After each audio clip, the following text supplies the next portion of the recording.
O filme de hoje foi o primeiro a combinar emoção de alta intensidade com acessibilidade para o grande público, criando assim uma experiência cinematográfica que definiu uma era. Naquela época reinava o movimento Nova Hollywood. Tem um vídeo sobre isso no canal, eu vou deixar na descrição. Eram filmes mais pessimistas que desafiavam as convenções estéticas e narrativas do sistema de estúdios tradicional. Quando Tubarão foi lançado, ele trouxe uma abordagem diferente. Era um suspense projetado para funcionar para a família inteira, adultos, crianças, homens, mulheres, todas as demográficas, e foi implementado um lançamento em larga escala, ou seja, exibição simultânea em centenas de salas pelo país. Isso veio junto de uma enorme campanha publicitária anunciando o filme, o que também não era tão comum naquela época, não naquela escala. O sucesso foi estrondoso, nascia ali o blockbuster. Mas será que o filme é bom? Vamos descobrir. Quem patrocinou este vídeo foi a Andrea Zanaroli, que manda o alô da vez para o marido Sérgio Scaldaferri. Tem dedicatória, eu vou ler porque eu não gosto de errar, eu adoro essas dedicatórias. Para Sérgio, o cinema é mais que um hobby, é uma paixão, e isso é contagiante desde sempre. O cinema se mistura com a nossa história, nossa família e nossos amigos. Obrigada, querido, por tantas pré-estreias e sessões duplas. Que venham mais e mais. Te amo, Andrea. Que lindo. Se você quiser patrocinar um vídeo no canal, é só me mandar um e-mail, eu te mando o Media Kit e a gente conversa, e esta será uma crítica com spoilers. Vamos lá? Vamos lá.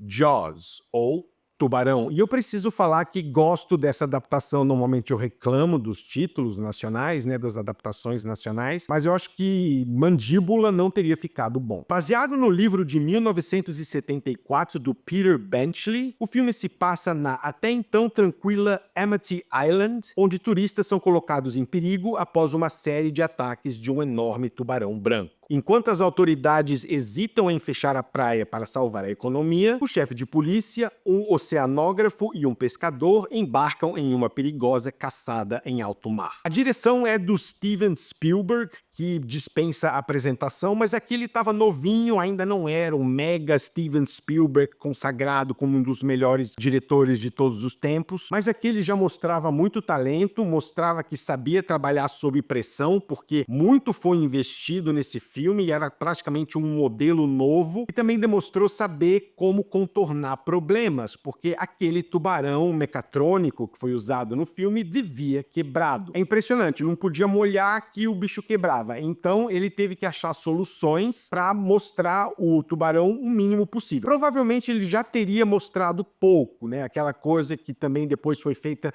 pelo Ridley Scott em Alien, de você, né, ver a criatura o mínimo possível para que a sua imaginação faça o resto. Eu acho muito difícil imaginar que se o Spielberg tivesse feito esse filme com a tecnologia de hoje, teria tubarão pra caramba. Mas naquela época ele não tinha outra escolha, não dava para mostrar o bicho e ele foi muito criativo. Ele já abre com uma ótima sequência de morte, aliás, muito bem fotografada, onde você jamais vê o tubarão. Tem uma câmera subjetiva debaixo d'água, ou seja, você vê o ponto de vista do tubarão, a música, que é sensacional, eu vou chegar lá. A coitada da vítima morre, estabelece o tom do filme, é imponente, é assustador e nada de tubarão. O diretor substitui a ausência visual pela presença narrativa. As ondulações na água, a música crescente, um objeto sendo arrastado, ele constrói uma tensão absurda que reflete o olhar apurado para tornar o invisível visceral. Ele trabalha essa tensão por 17 minutos até o tubarão finalmente ser visto, e quando isso acontece, a reação é sensacional. Ele pontua a cena com um dolly zoom que funciona bem demais. O dolly zoom é quando o dolly vai numa direção e o zoom na direção oposta, criando um efeito que desorienta o espectador, e é perfeito para a reação do cara quando ele vê o tubarãozão pela primeira vez. Depois disso, o filme desacelera, mas sempre encontrando maneiras de manter a história interessante. Primeiro, o tubarão errado é caçado, e isso deixa as pessoas mais tranquilas,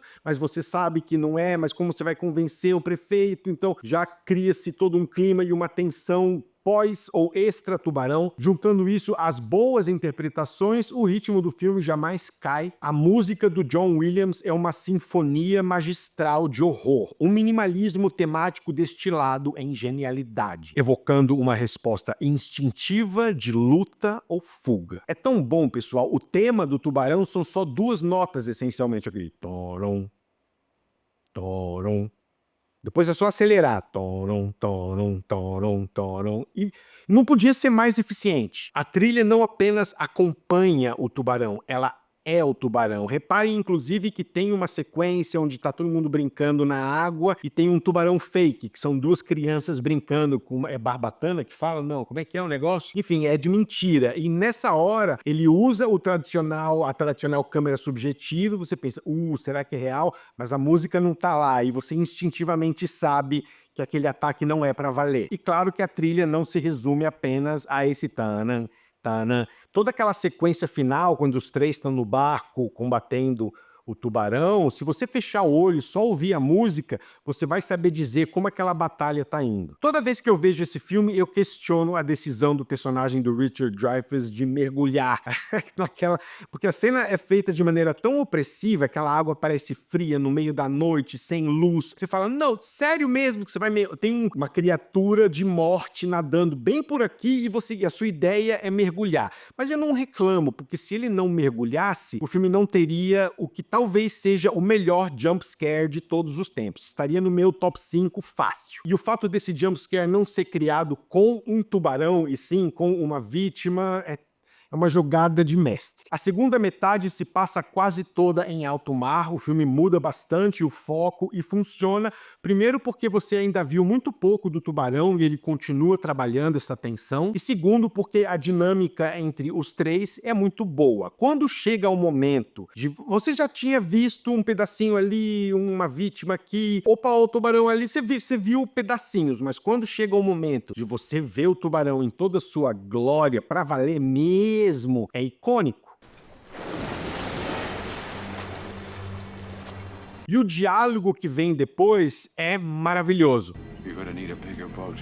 Isso sim é absolute cinema. A cinematografia do Bill Butler destaca bem o contraste entre a beleza e o terror, criando uma ironia visual entre as praias idílicas e a ameaça abaixo da superfície. O oceano torna-se um personagem, alternando entre o sereno e o sinistro. O roteiro é econômico, com diálogos naturalistas e ótimos momentos de insight. O filme é mais psicologicamente profundo do que o necessário. Vamos falar do elenco, que é muito bom. O Roy Scheider faz o Brody e funciona bem demais como o homem comum, o homem normal em circunstâncias anormais. Ele é um cara discreto e dos três é o mais fácil para o público se identificar. O Richard Dreyfuss faz o Hooper, que é inteligente, tem uma certa leveza quando ele fica irritado com a presença do pescador, ele faz umas caras e bocas engraçadinhas e também é uma boa ferramenta de exposição. E o Robert Shaw faz o Quint, ele tem uma das melhores aberturas, né, passando a unha assim na lousa, dá uma agonia aquilo. A morte dele também é sensacional, um personagem áspero que esconde várias cicatrizes reais e psicológicas. Dizem as más línguas que o ator estava bêbado durante a maior parte das cenas. Provavelmente é verdade. Parece que a primeira vez que ele gravou a cena do monólogo, ele estava tão bêbado que não dava para usar, não ficou bom. E aí, aparentemente, no dia seguinte, ele apareceu sóbrio e mandou bem demais, porque a interpretação dele é muito boa, só que ele não estava sóbrio o tempo inteiro. E acaba funcionando, porque o personagem também é um bêbado. Então é a arte imitando a vida, imitando a arte. Tubarão é tenso, visionário, inovador e atemporal. Marcou uma mudança inevitável na indústria, sendo um ponto de inflexão que revelou o poder do marketing em longa escala, voltado para o entretenimento de massa. Em outras palavras, o primeiro espetáculo global do cinema. Depois o George Lucas veio com a sua trilogia inicial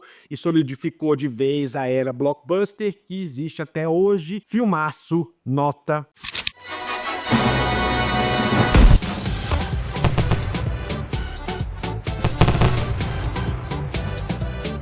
Andréa, obrigado pelo patrocínio.